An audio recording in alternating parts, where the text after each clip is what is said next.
A long hallway stretched before me, lit by lanterns that flickered with a cold, unnatural light. Shadows moved independently along the walls and ceiling, bending and stretching toward me. Every step I took, the light shifted, revealing new horrors. Hands pressed from the walls, fingers spidery and thin, reaching, clawing at my clothes. I shuddered, pulling my jacket tighter as if it could shield me from the things that slithered in the darkness between the flickering light and my own racing heartbeat. I was being stalked. I could feel it. Then from the corner of my eye, I saw movement. A shape detached itself from the shadows on the ceiling, a faceless figure that glided silently on the wall. It beckoned with a finger, its presence both terrifying and alluring. I couldn't help but move closer, compelled by an unseen force. The whispering started then, weaving in and out of the shadows, promising secrets, offering knowledge. They hissed my name, their voices like nails on a chalkboard, grating and harsh. I wanted to scream, to tear my eyes away from the horrifying tableau, but I couldn't. I was frozen in place, trapped in a nightmare. As I reached out to steady myself, my fingers brushed against something wet and cold. I recoiled, my heart pounding against my ribs like a frantic bird.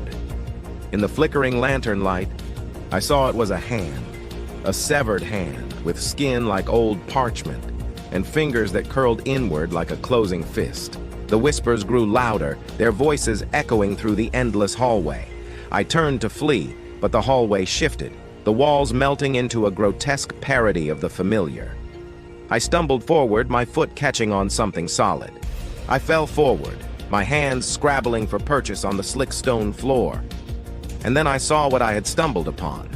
Another lantern, its light a sickly green, illuminating a circle of hands that reached up from the floor as if grasping for purchase on the ceiling.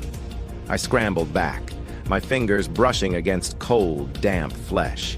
The whispers intensified, their voices now a cacophony of sound, and the figures on the ceiling detached themselves one by one, floating toward me, their faces still hidden in the shadows. I could feel their eyes boring into me, their gazes heavy with malice.